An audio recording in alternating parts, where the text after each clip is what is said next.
Hi, I'm Mina. And I'm Yules. Thanks for tuning in to Artificially Informed. Welcome to the Deep Dive, the place where we perform the intellectual alchemy of transforming a deluge of global information into the genuinely essential knowledge you need to navigate a rapidly changing world. Our mission today is, well, it's arguably the most challenging we've faced all year. We are cutting across vast, disparate source material. Everything from molecular biology papers to frontline geopolitical battle reports to synthesize what truly defined the close of 2025. And the contrast is just breathtaking, isn't it? On one hand, we're tracking breakthroughs that feel like we've jumped ahead, 50 years. The kind of advances that could potentially let you regrow a lost tooth. Or fundamentally rejuvenate an aging immune system. Exactly. It's the stuff of science fiction, finally entering clinical trials. But at the same time, the world stage is defined by volatility that feels as old as human civilization itself. We'll have to analyze the market correction that hit Wall Street tech stocks, the acceleration of the Arctic's collapse, and, well, the defining flashpoint of the last quarter. The disputed high-stakes drone attack. The one allegedly targeting Russian President Vladimir Putin's official residence. That's the one. It's a huge story. So this deep dive isn't just a news roundup. It's an exercise in synthesis, really. How do we reconcile the exponential rate of scientific progress with the entrenched, often backward complexity of global politics and human conflict? And that synthesis, it requires a critical lens.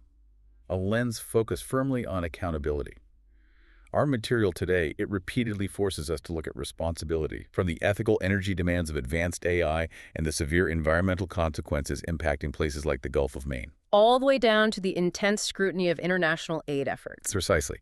What themes of power, progress, and responsibility define the end of the year for you, the learner?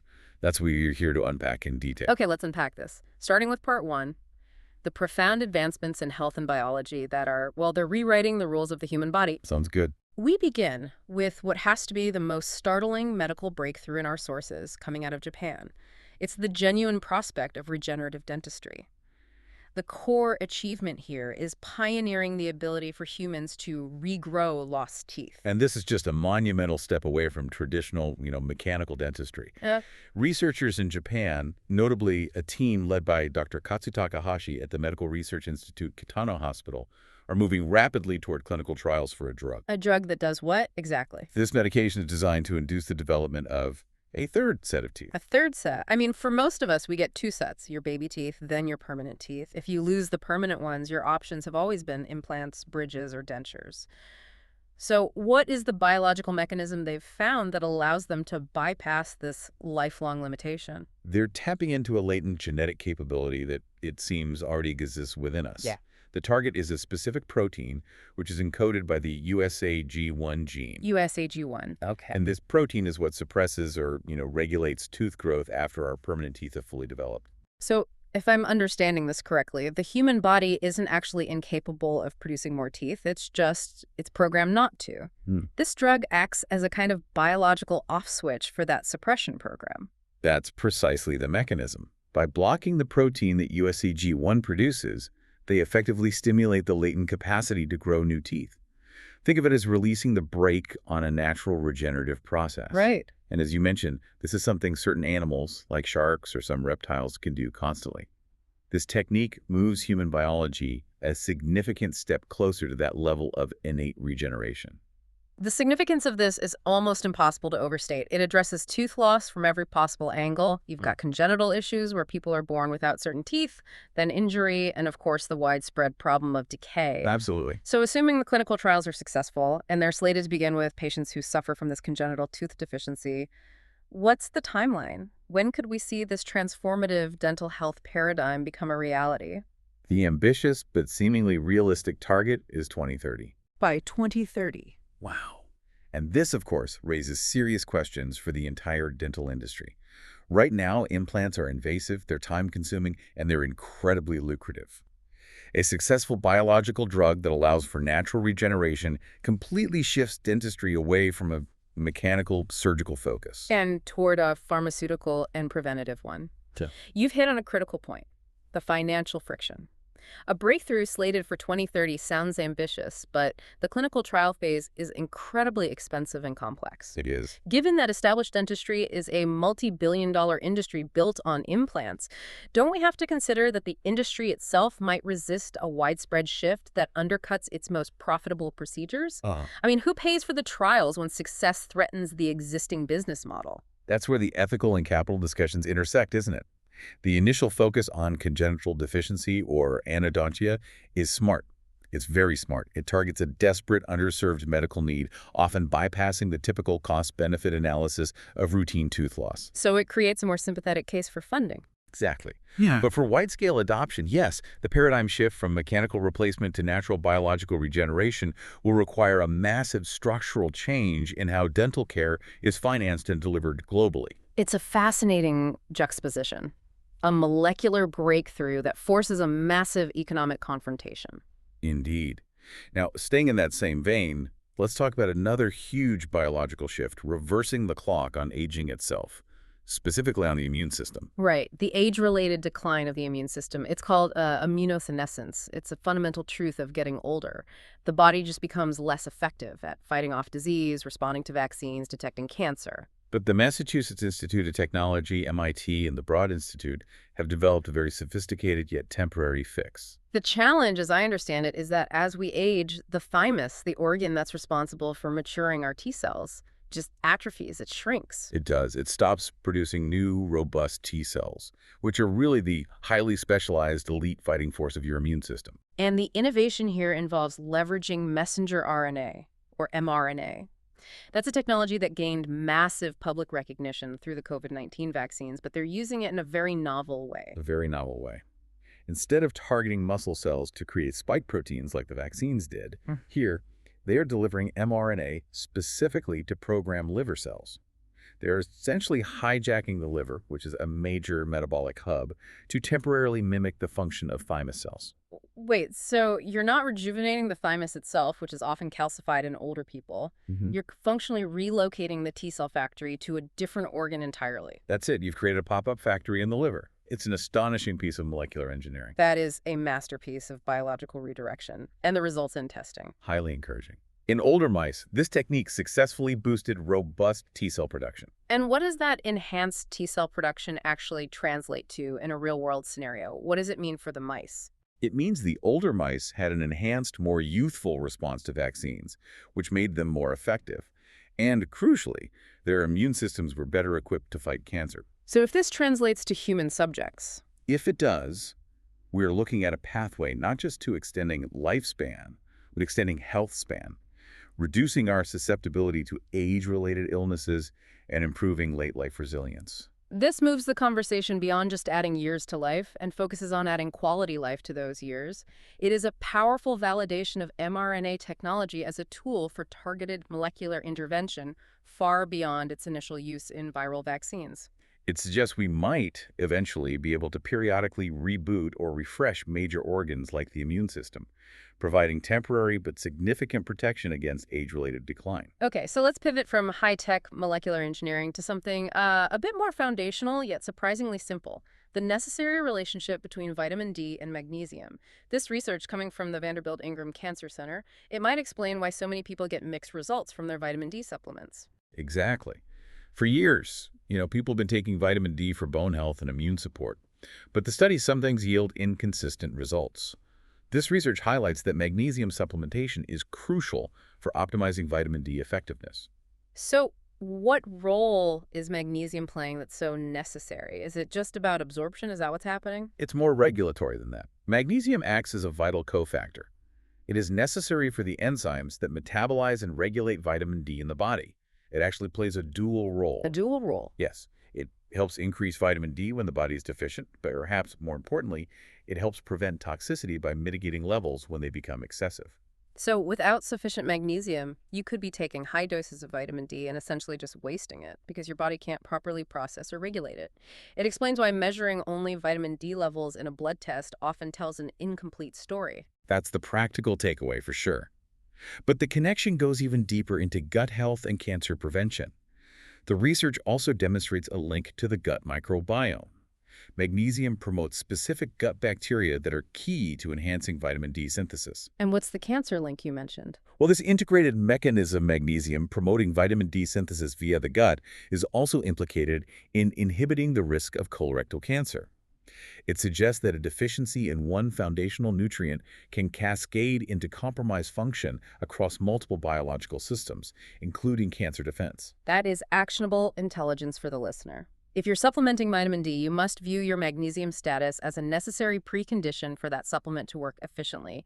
It forces a more integrated view of nutrition. We have to move away from the isolated pill mentality. The body is an ecosystem where nutrients work synergistically. Shifting gears now to materials science and green chemistry, we have a major step toward reducing the massive energy footprint of industrial processes. This is a huge win for industrial sustainability. Researchers developed a groundbreaking gold-based catalyst. It's a mix of gold, manganese, and copper that shattered a decade-old efficiency record for producing acetaldehyde.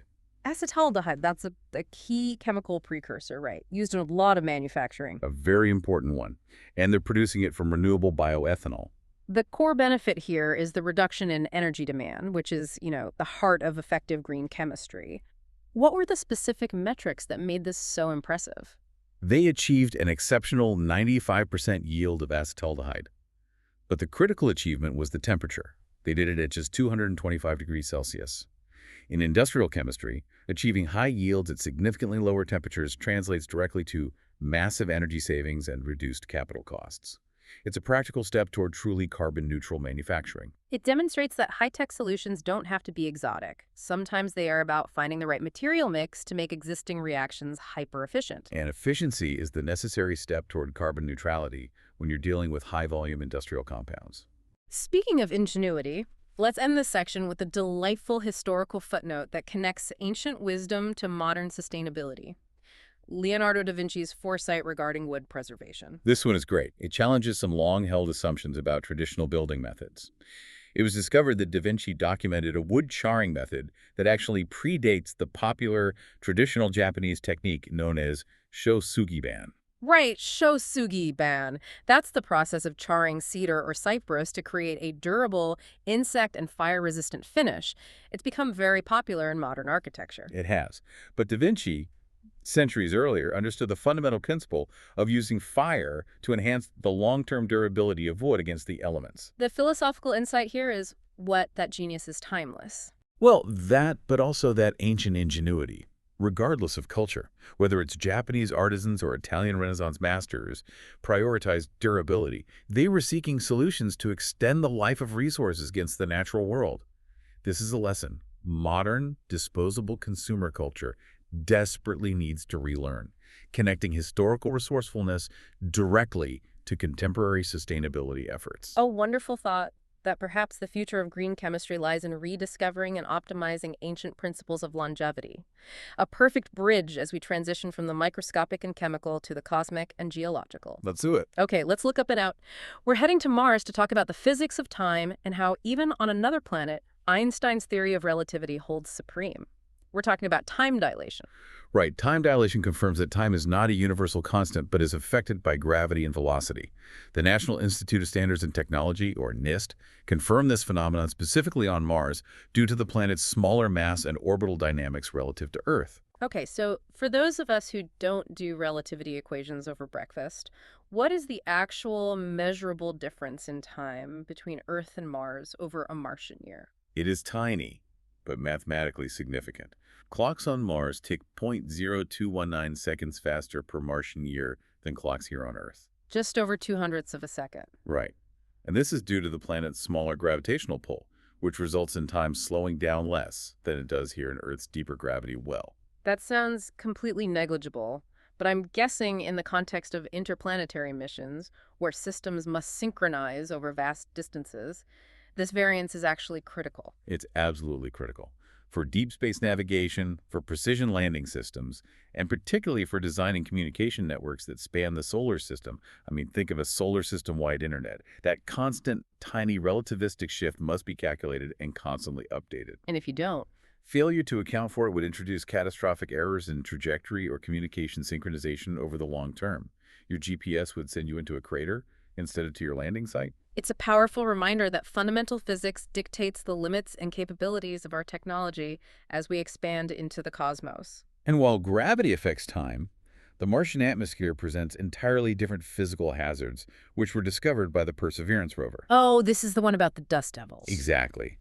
The rover's microphone system detected evidence of electrostatic phenomena involving the planet's frequent, massive dust devils.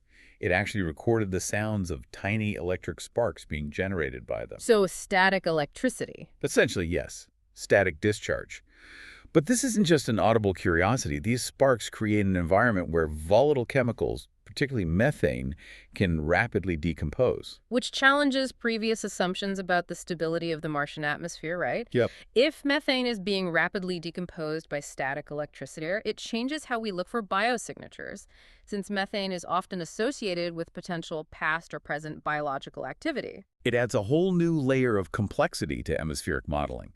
And beyond that, for future human missions, these electrical phenomena pose direct technological hazards, dust buildup, causing electrical interference on suits and equipment and atmospheric hazards that we have to address. Pulling back to Earth, let's delve into deep-time geology with some exciting fossil findings on the Arctic island of Spitsbergen. This is about the Permian extinction known as the Great Dying. The Great Dying, about 252 million years ago, was Earth's most devastating extinction event. It wiped out up to 95% of marine life. For a long, long time, the consensus was that ecological recovery was agonizingly prolonged due to widespread ocean anoxia, severe oxygen depletion. But the Spitsbergen fossil evidence is showing a shocking sign of life's resilience. It really is. The fossils reveal that marine life, including complex ecosystems with large predators exceeding 5 meters in length, rebounded rapidly within just 3 million years. 3 million years. In geological time, that is a blink of an eye. It is. This discovery radically challenges the narrative of prolonged ecological stagnation. It suggests life, under the right conditions, has an incredible inherent capacity for swift adaptation and diversification following a catastrophe. It speaks to the tenacity of life, even in the face of what was essentially planetary trauma. On a much smaller but equally moving historical note, let's discuss the ancient human-animal bond discovered on the remote Baltic island of Stora Karlsö. I love this story. Archaeologists found ancient wolf remains there, dating back between 3,000 and 5,000 years. What makes this finding so unique is the remoteness of the island. The logistics dictate that these wolves could only have arrived by being transported by prehistoric humans. That suggests a deliberate, managed relationship, not just a chance encounter with a wild animal. Indeed. And the analysis showed they shared the specialized diet of the human inhabitants eating marine life, like seals and fish. But the most insightful detail was that one wolf had survived a serious leg injury. An injury that it probably wouldn't have survived on its own in the wild. Exactly. That strongly suggests human intervention, care, and management. It hints at a deep level of compassion or utility in the relationship that moves way beyond the typical definition of early domestication. It's a powerful picture of shared sustenance and early, complex interspecies care that enriches our understanding of the profound connection between humans and canids long before written history. A beautiful link between archaeology and compassion. However, that historical resilience we've been talking about is being severely tested today by our most urgent planetary issue, the accelerating crisis in the Arctic. Recent science confirms a concerning and powerful positive feedback loop is rapidly accelerating Arctic warming. This is a self-reinforcing, vicious cycle that defines climate fragility. The core mechanism is the loss of highly reflective white sea ice, which is known as the albedo effect. Right. Sea ice reflects sunlight back into space, which keeps the region cool. Correct. But when that ice melts, it exposes the vast, darker ocean water underneath, which absorbs far more solar radiation. That absorption causes increased warming, which then melts more ice. It gets worse. It gets much worse. The warming melts the massive stores of permafrost, the permanently frozen ground, which releases enormous quantities of trapped greenhouse gases, primarily methane and carbon dioxide, which then further intensify the warming globally. It's a runaway train. The predictions based on current trends are sobering. The Arctic could experience its first summer entirely without sea ice as early as the late 2020s. And the consequences are not contained in the Arctic Circle. That rapid, uneven heating is predicted to severely disrupt the jet stream, the high-altitude air current that dictates our weather patterns. Which leads to what? This disruption leads to more persistent, extreme weather events, intense cold snaps, massive floods, and prolonged heat waves in the mid-latitude regions where the majority of the global population lives. And we are seeing these climate consequences play out right now, particularly in coastal ecosystems like the Gulf of Maine, which is warming faster than almost anywhere else on the planet. Maine's $15 million shellfish industry, centered on clams and oysters, is facing a three-pronged threat. First, the Gulf of Maine's rapid warming affects marine life directly and accelerates harmful algal blooms. Second is the direct consequence of that disrupted jet stream you mentioned. Doubled heavy rain events since the 1970s. Yes, and this is where regulation meets climate reality. Those heavy rainfall events cause massive urban and septic runoff, which leads to contamination. The state regulators are then forced to implement closures under the National Shellfish Sanitation Program, or NSSP. So the beds are closed and they can't make a living. Right. As one local harvester lamented, every time it rains heavily, the beds are done for days or weeks. It's directly destroying their livelihoods. That is a direct, brutal economic reality tied to climate instability. The harvesters face loss of income, compounded by the rising cost of living as climate change paradoxically attracts wealthy residents to coastal Maine, pushing traditional families out. It underscores the necessity of immediate investment in sanitation infrastructure to protect both public health and economic viability. You cannot address the environmental crisis without mitigating the socioeconomic impacts on these traditional coastal communities. Shifting to space agency milestones before we land in the world of technology, NASA's Chandra X-ray Observatory gave us a fantastic cosmic photo to end the year. The image is of the Champagne Cluster, which is officially cataloged as RMJ130558.9 plus 263048.4. It's a stunning composite showing a merging pair of galaxy clusters where you can see bright galaxies intertwined with multi-million-degree gas, which is only visible in X-ray light. What are we learning from seeing these massive structures collide? They provide key insights into galaxy formation and, critically, how dark matter behaves during these colossal mergers.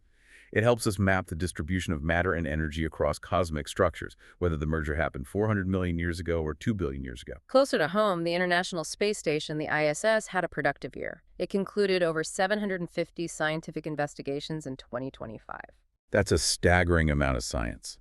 The investigations range from testing novel DNA storage systems in microgravity to producing vital nutrients in space environments. We also mark the conclusion of an era, with NASA, the National Aeronautics and Space Administration, retiring its Earth Observer newsletter after 36 years. And the Terra satellite is nearing its end of operational life. That's right. After contributing data to over 27,000 scientific publications, a remarkable legacy.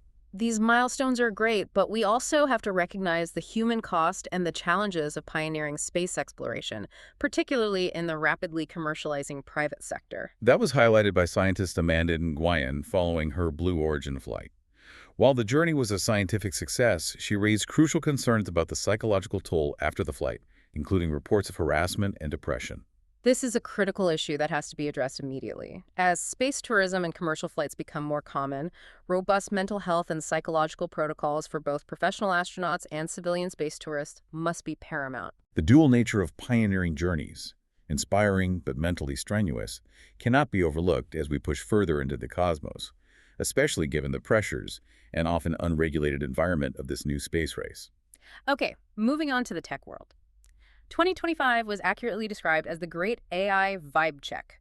After 2 years of dizzying hype and frankly unrestrained spending, the narrative shifted hard toward reality.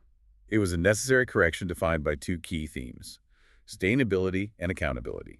The initial gold rush saw massive investment and speculation, but the focus is now pivoted to practical application, demonstrable return on investment, and critically, the gigantic ecological footprint of AI. This shift seems to have been formalized at the 2025 AI Action Summit in Paris. Absolutely. The summit, which was co-chaired by French President Emmanuel Macron and Indian Prime Minister Narendra Modi, brought together global leaders to confront that dual challenge.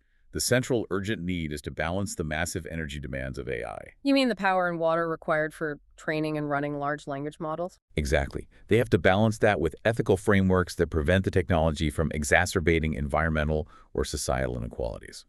So giants like OpenAI and Google are not just being asked to make better algorithms, they're being asked to become environmentally and ethically responsible utilities. Precisely. The International AI Safety Report that was unveiled there made it clear that accountability is the new foundation for success. The tech has to transition from a speculative tool to a resilient, ethical infrastructure. Now let's look at how this vibe check is impacting corporate strategy, particularly concerning venture capital predictions for 2026. The prediction is highly specific. Enterprises will significantly increase their AI spending in 2026, but, and this is the key, they will consolidate that spending through fewer vendors. Fewer vendors. Why the consolidation? Are businesses just fatigued by too many scattered point solutions? It's a move from an experimental strategy to a foundational one. In 2024 and 2025, companies bought dozens of small tools. Now, they realize that scaling AI requires deep integration with core business processes, supply chain, customer relationship management, and so on. They're prioritizing demonstrable return on investment, or ROI, efficiency, data security, and long-term partnership with a limited number of reliable vendors. It sounds like the era of AI for fun is over, and we're entering the era of AI for measurable efficiency. That's exactly it. They're moving away from widespread, unproven suppliers. The prediction is aggressive. By 2026, about 80% of all enterprises will utilize generative AI or related APIs. This massive scale requires centralized purchasing just to manage the projected 165% rise in data center power requirements driven by these large models. Speaking of foundational strategy, we turn to China's technology pivot, which is a direct geopolitical response to global trade restrictions. Due to increasing U.S. small yard, high fence restrictions, particularly concerning critical component supply chains like high-end semiconductors, China has recognized a necessary internal mandate.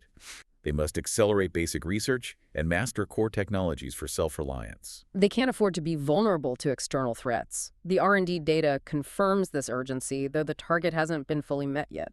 That's right. Current investment in basic research sits at about 6.9% of total research and development spending, which is still below the 8% target they set in the last 5-year plan. This gap is fueling a strategic, systemic push to challenge U.S. tech dominance, specifically by promoting homegrown open-source platforms as a viable alternative to proprietary Western systems. The long-term goal is technological autonomy, ensuring they become a leader in core sectors and are not dependent on unpredictable foreign supply chains. It's a clear strategic imperative. Shift the hardware-driven economy towards software and core technology leadership to insulate against geopolitical risk. Let's look at a totally different corner of the digital world, the creator economy, which is also undergoing a maturation, shifting away from superficial metrics. The key shift here, noted by executives like Amber Vince-Box, who's the CEO of LTK, is that the raw follower count is rapidly becoming irrelevant. The focus is now entirely on genuine engagement and community building. It's a move toward quality over quantity. It favors creators who foster authentic, deep relationships with their audience, which is necessary since the vast majority of creators still struggle to earn a sustainable living based on content creation alone. And this sector has gained significant legislative recognition. We saw the formation of the Bipartisan Creator Economy Caucus in the U.S. Congress, focusing on key structural issues. Formalizing their role in the digital economy, what were the caucus's main areas of focus? They are focusing on essential issues like AI ethics, specifically deepfakes and intellectual property protection, internet privacy, and clarifying tax codes. They're formalizing creators as vital economic players who require specific legislative attention. Finally, let's look at a couple of convergent productivity technologies that define the modern hybrid work environment. On the corporate acquisition front, Meta Platforms acquired Manus, an autonomous AI agent startup, for over $2 billion. This signals a strategic shift away from simple chatbots toward capable, task-oriented AI agents. Meaning Meta wants AI integrated into its platforms that can handle complex, multi-step tasks autonomously across Facebook and WhatsApp. Precisely. And for the everyday professional, we have the emergence of the Plod Note Pro. That's the AI-powered recording gadget designed for meetings in the hybrid office, right? Yes. Priced at $179, the Plod Note Pro is a portable recording device with advanced voice activation and noise cancellation. But crucially, its AI transcription capabilities provide instant, summarized, and searchable notes. It's the definition of convergent technology designed to fill the efficiency gap created by complex, decentralized hybrid work schedules. It proves that the future of AI is not just in massive language models, but in tiny task-specific tools that make immediate productivity gains. Now, let's take the immense power we just discussed. the molecular engineering, the advanced AI, and see what happens when it collides with the chaotic, entrenched world of geopolitics, conflict, and political turmoil. That transition is critical. The speed of scientific progress starkly contrasts with the slowness of human diplomacy, and nowhere is that more apparent than on the volatile front line between Russia and Ukraine. The defining geopolitical moment was the alleged drone attack on Russian soil, set against the backdrop of President Trump's stated desire for a peace agreement. Russia's claims were severe. They alleged that a swarm of 91 Ukrainian drones targeted President Putin's official residence in the Novgorod region. They immediately labeled this action state terrorism, intended to undermine ongoing diplomatic peace efforts. And Ukraine's denial was just as strong. President Volodymyr Zelensky called the accusations typical Russian lies, insisting the entire event was fabricated to mislead international audiences and deflect from Russia's own domestic issues. This immediately put pressure on the U.S. President Trump's response was highly specific. He expressed anger and critically confirmed a prior action. He had halted the provision of Tomahawk missiles to Ukraine. And his reasoning? He said he did it specifically because he feared such advanced long-range weaponry would provoke a direct and catastrophic escalation with Russia. Here's where the analysis gets murky, though. We saw speculation, particularly from former Central Intelligence Agency analysts, suggesting the attack might not have been what it seemed. The speculation was that internal Ukrainian factions, fundamentally opposed to any peace deal that involved concessions, may have staged the attack themselves to undermine President Zelensky's diplomatic track with Trump. It highlights the deep fragmentation and mistrust within the Kyiv power structure. Looking at the conditions for peace, the sticking points remain insurmountable. Russian Foreign Minister Sergei Lavrov insists that for any treaty to be formalized, there must be a legitimate, duly elected Ukrainian government. Which is currently impossible since elections are suspended under martial law. Right.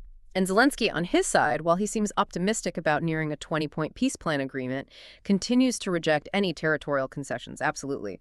He proposes a frontline freeze instead, seeking security guarantees from the U.S. and Europe. Which Moscow views as a stalling tactic meant only to allow Ukraine to regroup and rearm. Meanwhile, the conflict continues to evolve technologically. On the ground, Russian forces breached Ukrainian defenses on the Eastern Front, expanding their territorial control. And Ukraine demonstrated impressive technological adaptation. They shifted the deployment of their innovative naval drones, which typically target Russian ships in the Black Sea, to riverine warfare environments. This tactical shift is designed to challenge Russian supply lines and reinforce Ukraine's defensive positions along critical inland waterways. The conflict is now arguably less about massive troop movements and more about the relentless, innovative application of drone technology, both naval and aerial. And the diplomatic environment is poisoned by deep personal tensions. Zelensky is reportedly still grappling with the fallout from an extremely tumultuous confrontation with Trump earlier in the year, where he felt reprimanded for a perceived lack of gratitude regarding U.S. aid. Personal dynamics often derail the most carefully constructed peace plans. Now, moving from the traditional proxy war in Ukraine, let's pivot to the U.S.'s renewed aggressive posture in two other key global regions, starting with a significant escalation in the Americas, specifically Venezuela. This is a major departure from prior engagements. President Trump announced that the U.S. conducted its first confirmed land strike in Venezuela, targeting what he called a big facility near the Brazil border, allegedly used for loading drug boats. The U.S. military has historically focused on maritime interdictions of suspected drug vessels. This confirmed land strike raises immediate and profound questions about international law and the true motive behind the action. Critics and human rights advocates worldwide were swift to condemn the action as a clear violation of international law and Venezuelan sovereignty. The legal argument is secondary to the political one. Many analysts question whether the true U.S. focus is on drug claims, or if it's an attempt to exert maximum pressure to destabilize the regime and gain access to Venezuela's massive, coveted oil reserves. The U.S. Southern Command has documented significant military activity, reporting over 100 fatalities in recent strikes since September. This suggests the profound shift toward aggressive, offensive, land-based operations in the region. It is a worrying escalation that prompted strong opposition from allies like Cuba, which vocally condemned the deployment and naval blockade as clear violations of established international norms. Shifting to the Middle East, President Trump delivered a clear, aggressive warning alongside Israeli Prime Minister Benjamin Netanyahu regarding Iran's missile program. The threat was direct and highly conditional. Trump indicated the U.S. is prepared to back military strikes against Iran if it seeks to rebuild its nuclear program or substantially enhance its missile capabilities. The language was non-negotiable. He said, if they will continue with the missiles, yes. The nuclear, fast. Okay, one will be yes, absolutely. The other is, we'll do it immediately. That signals an uncompromising U.S. commitment to countering Iranian technological and military expansion. Iran's armed forces responded with immediate public warnings of their own preparedness for any external aggression. The volatility remains extreme. The Gaza ceasefire negotiations are now intrinsically tied to these broader regional tensions. Trump expressed hope for a rapid progression to Phase 2 of the ceasefire, but that hope is conditioned on Hamas disarming. And Hamas's response. The unveiling of a new masked successor to Abu Baida by Hamas immediately following these discussions suggests zero intent to comply with any disarmament demands. Let's look at international diplomacy and the fallout from a very complex territorial dispute. Israel's recognition of Somaliland. Israel's decision to recognize Somaliland, a region seeking independence from Somalia, triggered an emergency United Nations Security Council, or UNSC, meeting. The global reaction was overwhelmingly condemnatory, largely seeing the move as destabilizing. The most forceful critique came from South Africa. Their UN ambassador, Matu Joyini, called the move ironic and cynical. And that gets to the heart of it. South Africa argued it was hypocritical for Israel to champion statehood for a contested region like Somaliland, a move that fundamentally undermines the sovereignty of Somalia, while simultaneously refusing to acknowledge and support the widespread UN position on Palestinian statehood. So the UN's conclusion. They promptly reaffirmed Somalia's territorial sovereignty, underlining the challenge this recognition poses to international norms on self-determination. Now, for the U.S. pledge of $2 billion for humanitarian aid, which came with a remarkably blunt, corporate-style ultimatum for the UN. The U.S. government, expressing intense dissatisfaction with what it views as entrenched bureaucracy, inefficiency, and waste within global aid operations after years of funding cuts, delivered a clear message to the UN agencies. They must adapt or die. This reflects the same philosophy we saw in the tech sector consolidation. The demand for efficiency and demonstrable ROI is now being applied to international governance. The $2 billion is pledged, but it is explicitly conditioned on radical reform and the adoption of a new, streamlined model for aid delivery. It forces international organizations to either overhaul their operations, proving they can deliver aid efficiently and transparently, or risk losing critical financial support from a major donor. Its financial leverage being used to demand management change. Finally, we turn to key areas of global political instability outside the immediate conflict zones. Starting in Iran, economic hardship is leading to significant public unrest. Widespread protests erupted across Iran following the resignation of the central bank governor, Mohammad Reza Farzan. The protests were triggered when the Iranian rial hit a record low of 1.38 million per US dollar. That reflects staggering currency depreciation and high inflation, fueled by sanctions and poor economic management. The protests, which originated among frustrated shopkeepers and merchants, are the largest sustained wave of public discontent since the 2022 security crackdown. It highlights deep public dissatisfaction with the country's economic trajectory. Across the world, in the UK, we saw a fascinating controversy involving the British-Egyptian activist Alaa Abdel Fattah. The Foreign Office initiated a review into information failures after extremely controversial and abhorrent historical tweets by Abdel Fattah surfaced. This led to immense political pressure, especially from the Conservative Party, who pushed for a review of his citizenship and potential deportation. This raises crucial questions about the balance between human rights advocacy, which Abdel Fattah is known for, and national security concerns, particularly when contentious historical statements are uncovered in the digital age. It's a debate about political due diligence versus freedom of expression. It forced a serious public discussion about the criteria used to grant citizenship and the complexities of supporting foreign nationals accused of controversial views by their home governments. And finally, a domestic legal decision in the U.S. intervened to protect immigrants from South Sudan. U.S. District Judge Angel Kelly blocked the Trump administration's effort to strip temporary protected status, or TPS, from South Sudanese immigrants, The judge granted an emergency request, ensuring their deportation protections remained in effect. This legal battle is directly tied to humanitarian concerns, as the judge's decision was supported by a United Nations report detailing ongoing violence and severe food insecurity in South Sudan, which directly challenged the administration's justification for ending TPS protections. It demonstrates the ongoing tension between a hardline immigration policy and humanitarian concerns, with the judiciary acting as a key check on executive policy. That was a comprehensive, if volatile, tour of the global geopolitical landscape. Let's finish our deep dive with a look at economic shifts and cultural reflections. Let's do it. The big economic news comes from Asia, a milestone achievement confirming the shift in global financial gravity. India has officially surpassed Japan to become the world's fourth largest economy, achieving a gross domestic product, or GDP, of $4.18 trillion. This is a massive geopolitical and economic achievement. What are the primary drivers of this rapid ascent? It's a combination of strong domestic consumption, fueled by a massive growing middle class, and significant structural reforms implemented over the last decade. Analysts are projecting India will overtake Germany by 2030 to secure the third position globally, largely based on its powerful demographic advantage. While India surges, Wall Street ended 2025 with some volatility, specifically concerning the tech sector. Yes, the S&P 500 experienced a noticeable decline in the final weeks. Investors, having seen extraordinary gains earlier in the year, engaged in significant profit-taking, particularly from the major technology stocks. Nvidia and Tesla both saw dips. That's classic year-end market psychology, securing gains ahead of the new year and reacting to uncertainty. Precisely. It was a correction driven by caution, as investors awaited the Federal Reserve minutes for insight into future monetary policy direction, combined with the general fatigue surrounding the AI stock frenzy that defined the early part of the year.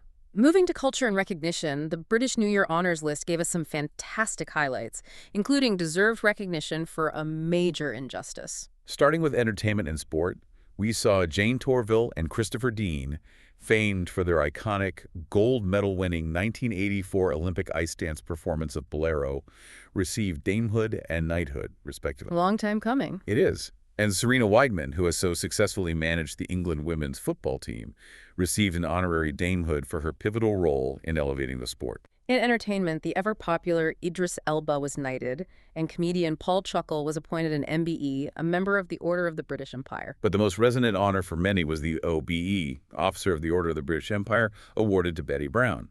This was for her tireless work campaigning for the victims of the devastating post office IT scandal. For our international listeners who may not be familiar, can you quickly explain the significance of that scandal? Of course.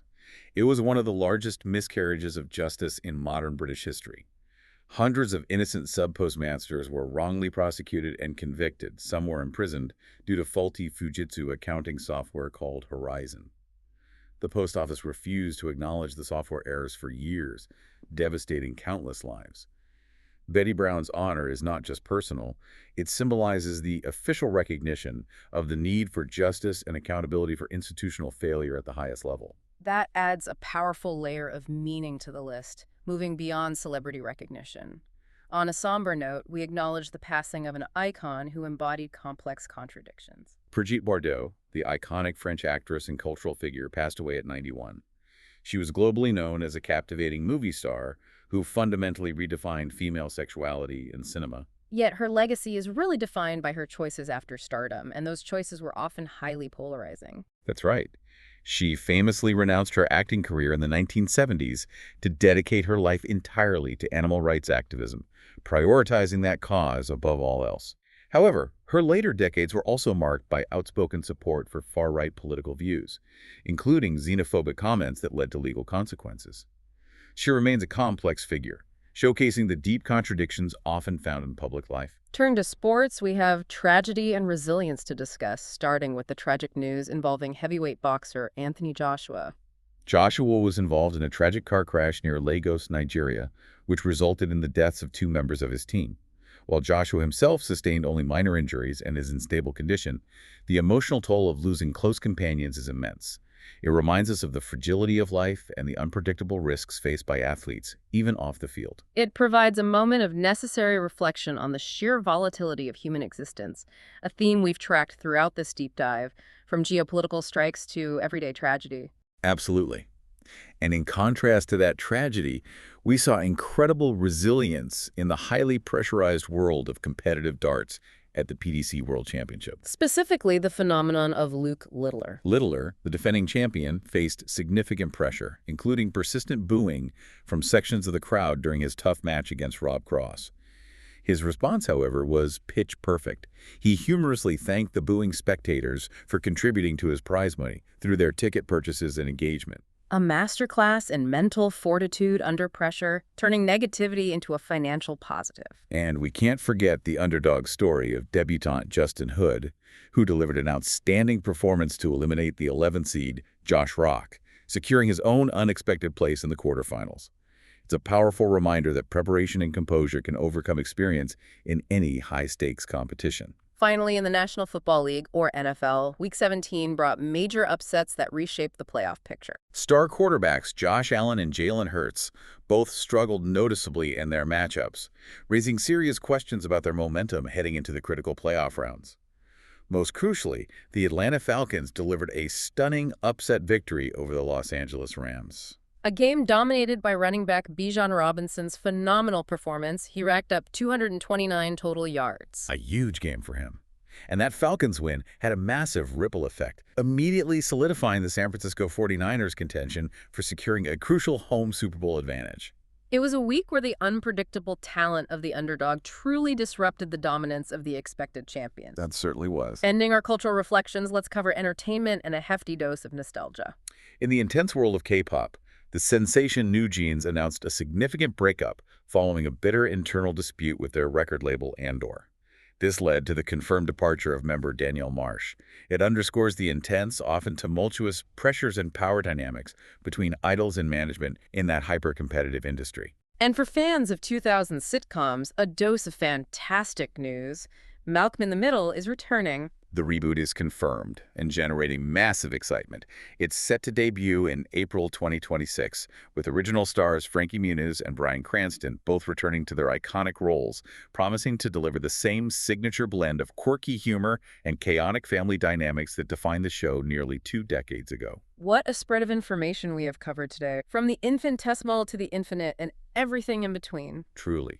We tracked biological breakthroughs that could allow us to regrow teeth and functionally rejuvenate our immunity, juxtaposed directly with the immense volatility in global power structures, the disputed drone claims in Russia, the aggressive U.S. land strike in Venezuela, and the intense fallout from the Somaliland recognition. The narrative of this deep dive is clear.